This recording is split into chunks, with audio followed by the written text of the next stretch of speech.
সুপ্রিয় দর্শক, আসসালামু আলাইকুম। নিউজ 24 এর সন্ধ্যার সংবাদে আপনাদেরকে স্বাগতম। প্রথমেই জানিয়ে দিচ্ছি সংবাদ শিরোনাম। বেনজিরের অ্যাকাউন্ট থেকে টাকা সরানোর প্রমাণ পেয়েছে দুদক। বেনজির আহমেদ দেশে নেই। আমার প্রশ্ন, সে কিভাবে গেল? বেনজিরকে নিয়ে প্রশ্ন ফখরুলের। আজিজ বেনজিরকে গ্রেপ্তারের দাবি। ক্রসফায়ারের ভয় দেখিয়ে ইটভাটা দখলে নেন বেনজিরের শ্যালক। এতক্ষণ শুনছিলেন সংবাদ শিরোনাম। পুরো খবর পেতে ভিডিওটি শেষ পর্যন্ত দেখুন। সর্বশেষ সংবাদ পেতে চ্যানেলটি সাবস্ক্রাইব করুন। এবার বিস্তারিত। বেনজিরের অ্যাকাউন্ট থেকে টাকা সরানোর প্রমাণ পেয়েছে দুদক। পুলিশের সাবেক মহাপরিদর্শক বেনজির আহমেদ ও তার পরিবার জব্দের আগেই ব্যাংক অ্যাকাউন্ট থেকে টাকা সরিয়ে নিয়েছেন এমন তথ্য পেয়েছে দুদক। আদালত থেকে হিসাব ক্রোকের নির্দেশনার আগেই ওইসব হিসাব থেকে বিশাল অঙ্কের টাকা উত্তোলনের আলামত পেয়েছে দুর্নীতি দমন কমিশনের অনুসন্ধান টিম। দুদক সূত্র বলছে, বেনজির, তার পরিবারের সদস্য এবং তাদের বিভিন্ন প্রতিষ্ঠানের নামে ৩৩টি অ্যাকাউন্টের সন্ধান পাওয়া গিয়েছিল। এসব অ্যাকাউন্ট থেকে বিশাল অঙ্কের টাকা উত্তোলনের আলামত পাওয়া গেছে, তবে টাকার পরিমাণ বলতে পারেনি তারা। দুদক কমিশনার মোহাম্মদ জহুরুল হক বলেন, আইন ও বিধি অনুসারে যা যা করা দরকার করা হচ্ছে। ইতোমধ্যে স্থাবর অস্থাবর সম্পদ ফ্রিজ করা হয়েছে। আমরা জানতে পেরেছি হিসাব ফ্রিজ করার আগে টাকা উঠিয়ে নেওয়া হয়েছে। কতটুকু নিয়েছে তা অনুসন্ধান কর্মকর্তারা খতিয়ে দেখবেন। মোহাম্মদ জহুরুল হক কালের কণ্ঠকে বলেন, শুধু দেশের সম্পদই নয়, আমরা বিদেশে থাকা সম্পদের বিষয়ে তথ্য সংগ্রহ করছি। তিনি আরো বলেন, যদি সম্পদ অবৈধ হয় তাহলে আদালত রাষ্ট্রের অনুকূলে তা বাজেয়াপ্ত করতে পারবেন। এজন্য অনুসন্ধান পর্যায়ে তার সম্পদ ফ্রিজ করা হয়েছে, কারণ ফ্রিজ না করলে এসব সম্পদ হস্তান্তর হওয়ার শঙ্কা রয়েছে। বেনজির আহমেদ দেশে নেই। দুর্নীতি দমন কমিশনের অনুসন্ধানে পুলিশের সাবেক মহাপরিদর্শক বেনজির আহমেদ ও তার পরিবারের বিপুল সম্পদের তথ্য বেরিয়ে আসার পর থেকে তাকে নিয়ে দেশজুড়ে আলোচনা চলছে। দুর্নীতির জন্য তাকে বিচারের কাঠগড়ায় দাঁড় করানোর দাবি উঠছে বিভিন্ন মহল থেকে। বেনজির আহমেদ এখন কোথায় আছেন সে বিষয়ে নিশ্চিতভাবে কারো কাছ থেকে কোনো তথ্য পাওয়া যায়নি। তবে আইন শৃঙ্খলা রক্ষাকারী বাহিনীর একটি নির্ভরযোগ্য সূত্র শুক্রবার রাতে প্রথম আলোকে নিশ্চিত করেছে, বেনজির আহমেদ দেশে নেই। বেনজির আহমেদ ও তার স্ত্রী সন্তানদের নামে গোপালগঞ্জ, মাদারীপুর, ঢাকা সহ কয়েকটি জেলায় ৬২১ বিঘা জমি, ঢাকার গুলশানে ৪টি ফ্ল্যাট, ৩৩টি ব্যাংক হিসাব, ১৯টি প্রতিষ্ঠানের শেয়ার ও ৩টি বিও হিসাব এবং ৩০ লাখ টাকার সঞ্চয়পত্রের সন্ধান পেয়েছে দুদক। দুদকের আবেদনের পরিপ্রেক্ষিতে এসব সম্পদ জব্দ করার আদেশ দিয়েছেন আদালত। আদালতের ওই আদেশ আসার আগে গত ৪ মে বেনজির আহমেদ দেশ ছেড়েছেন বলে আইন শৃঙ্খলা রক্ষাকারী বাহিনীর ওই সূত্র জানিয়েছে। তিনি প্রথম আলোকে বলেন, বিভিন্ন মহল থেকে আলোচনা আছে বেনজির আহমেদ এখন সিঙ্গাপুর আছেন, তবে তিনি আসলেই সিঙ্গাপুর আছেন নাকি অন্য কোনো দেশে আছেন তা নিশ্চিত হওয়া যায়নি। আমার প্রশ্ন, সে কিভাবে গেল? বেনজিরকে নিয়ে ফখরুল। সাবেক পুলিশ প্রধান বেনজির আহমেদের সম্পত্তি ক্রোক নিয়ে সরকারের দেওয়া বক্তব্য লোক দেখানো বলে মন্তব্য করেছেন বিএনপি মহাসচিব মির্জা ফখরুল ইসলাম আলমগীর।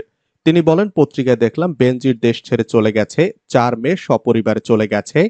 যাওয়ার আগে তার ব্যাংক অ্যাকাউন্টগুলো খালি করে গেছে। অ্যাকাউন্টগুলো থেকে ৬০ কোটি টাকার মতো নেওয়ার খবর বেরিয়েছে, হয়তো আরো বেশিও হতে পারে। আমার প্রশ্ন, সে কিভাবে গেল? সরকার বলল তার সম্পত্তি আমরা ক্রোক করছি, আদালত থেকে বলল দুদক থেকে মামলা করেছে, তাকে কোথাও যেতে দেওয়া হবে না। তাহলে সিঙ্গাপুর এয়ারলাইন্সে করে কিভাবে চলে গেল? সরকারের প্রশ্রয়ে নাকের উপর দিয়ে গিয়েছে।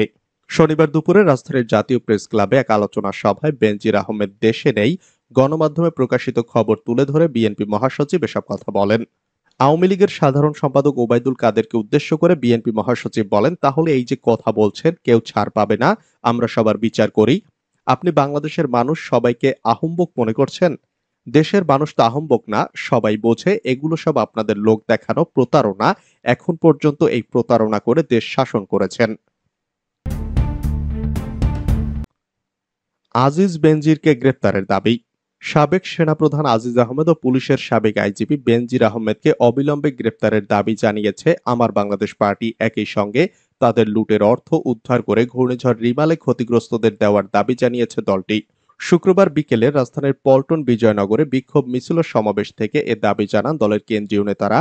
তারা বলেন, আওয়ামী লীগের মুখে মুক্তিযুদ্ধের চেতনা প্রতিষ্ঠার কথা বললেও বাস্তবে তারা দেশের স্বাধীনতা সার্বভৌমত্ব বিরোধী প্রধান শক্তি। কথায় কথায় গণতন্ত্রের বুলি আর অন্তরে এক ব্যক্তির শাসন ও লুটপাটতন্ত্র কায়েম করছে। ক্রসফায়ারের ভয় দেখিয়ে ইটভাটা দখলে নেন বেনজিরের শ্যালক। সাতক্ষীরা সদর উপজেলার দক্ষিণ আলীপুর গ্রামে ৪৮ বিঘা জমির উপর একটি আধুনিক ইটভাটা স্থাপন করে জীবনের নতুন স্বপ্ন বুনেছিলেন আনারুল ইসলামের ছেলে আশরাফুজ্জামান হাবলু। কিন্তু ৫ কোটি টাকা ব্যয় নির্মিত ইটভাটাটি যাত্রা শুরুর কয়েকদিনের মধ্যেই দখল করে নেন পুলিশের সাবেক মহাপরিদর্শক বেনজির আহমেদের শ্যালক মির্জা আনোয়ার পারভেজ। ভগ্নিপতির ক্ষমতার দাপট দেখিয়ে রাতের অন্ধকারে বাড়ি থেকে তুলে নিয়ে ক্রসফায়ারের ভয় দেখে হাবলুর কাছ থেকে ইটভাটাটি দখল করেন পারভেজ।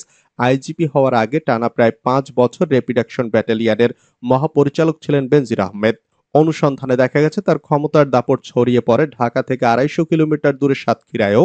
সীমান্তবর্তী এই জেলায় তার শ্বশুরবাড়ি। ভগ্নিপতির ক্ষমতার দাপটে সাতক্ষীরায় ত্রাসের রাজত্ব কায়েম করেন তার শ্যালক আনোয়ার পারভেজ। ২০১৮ সালে নির্মাণ শেষ হওয়ার কয়েকদিনের মাথায় হাবলুর ইটভাটাটি দখল করেন তিনি। এজন্য ৪ বার তাকে বাড়ি থেকে তুলে নিয়ে যাওয়া হয়। সে সময় বেনজির র্যাবের মহাপরিচালক ছিলেন। সরেজমিনে অনুসন্ধানে জানা গেছে হাবলুর ইটভাটার নাম নিউ আলীপুর ব্রিক্স। এলাকার ৪০ জন জমির মালিকের কাছ থেকে সব মিলিয়ে ৪৮ বিঘা জমি লিজ বা ভাড়া নেন তিনি। বিঘা প্রতি ২৫,০০০ টাকায় ১০ বছরের চুক্তি করেন। ২০১৮ সালের ২২ জুলাই হাবলুর নামে ইটভাটাটি ইস্যু করে আলীপুর ইউনিয়ন পরিষদ। একই বছরের ১৪ জন পরিবেশ অধিদপ্তর থেকেও ছাড়পত্র পান তিনি। বিএনপির মঈন খান বক্তব্য দেওয়ার সময় ভেঙে পড়ল মঞ্চ। নরসিংদীর পলাশে জিয়াউর রহমানের ৪৩তম মৃত্যুবার্ষিকী উপলক্ষে আলোচনা সভায় মঞ্চ ভেঙে পড়ে গেলেন বিএনপির স্থায়ী কমিটির সদস্য আব্দুল মঈন খান। আজ বুধবার দুপুর ১২টার দিকে ওই আলোচনা সভায় তিনি বক্তব্য দেওয়ার সময় এ ঘটনা ঘটে। তবে এ সময় কেউ আহত হননি। পলাশ উপজেলার চরনগরদী বাজার সংলগ্ন বিএনপির কার্যালয়ের সামনে ওই আলোচনা সভার আয়োজন করে উপজেলা বিএনপি। উপজেলা বিএনপির সভাপতি এরফান আলীর সভাপতিত্বে সভায় প্রধান অতিথির বক্তব্য দেন আব্দুল মঈন খান। তার বক্তব্য দেওয়ার আগে উপজেলা পৌর বিএনপি সহ দলের সহযোগী সংগঠনের স্থানীয় নেতাকর্মীরা বক্তব্য দেন। ঢাকা সহ দেশের বিভিন্ন অঞ্চলে ৫.৫ মাত্রার ভূমিকম্প অনুভূত।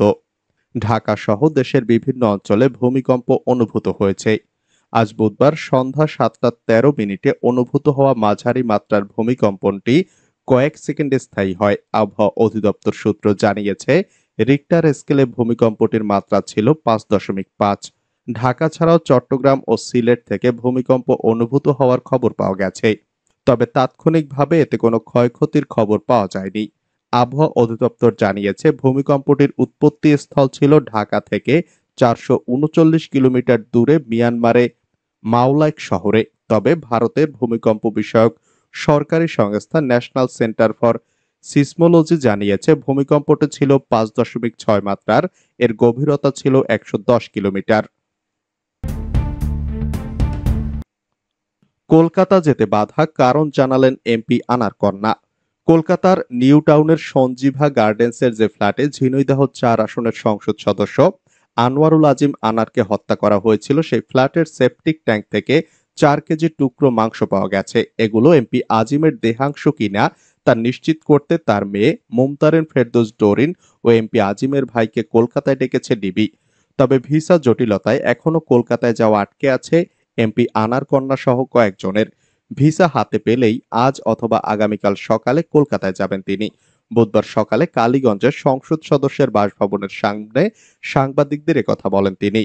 মুমতারিন ফেরদৌস বলেন, কলকাতার সঞ্জীভা গার্ডেন্সের সেপটিক ট্যাঙ্ক থেকে কিছু মাংস উদ্ধারের বিষয়টি তিনি গণমাধ্যমে জানতে পেরেছেন। বলা হচ্ছে এগুলো তার বাবার শরীরের অংশ। তিনি বলেন, ডিএনএ টেস্টের মাধ্যমে নিশ্চিত করানো হোক আদৌ ওই মাংসগুলো তার বাবার শরীরের অংশ কিনা।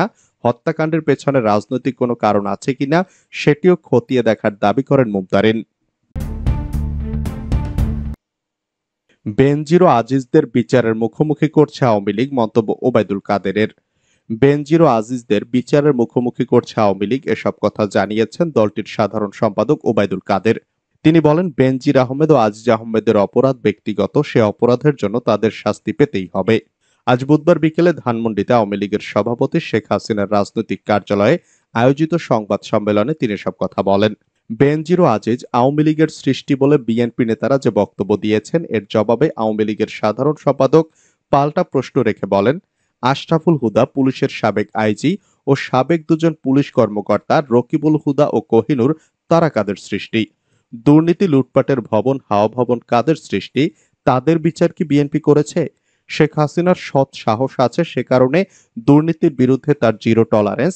আজ প্রধানমন্ত্রীর গুরুত্বপূর্ণ দুজনের নিয়োগ বাতিল হয়েছে, তাদের নিশ্চয়ই কর্তব্যে কোনো বিচ্যুতি ঘটেছে।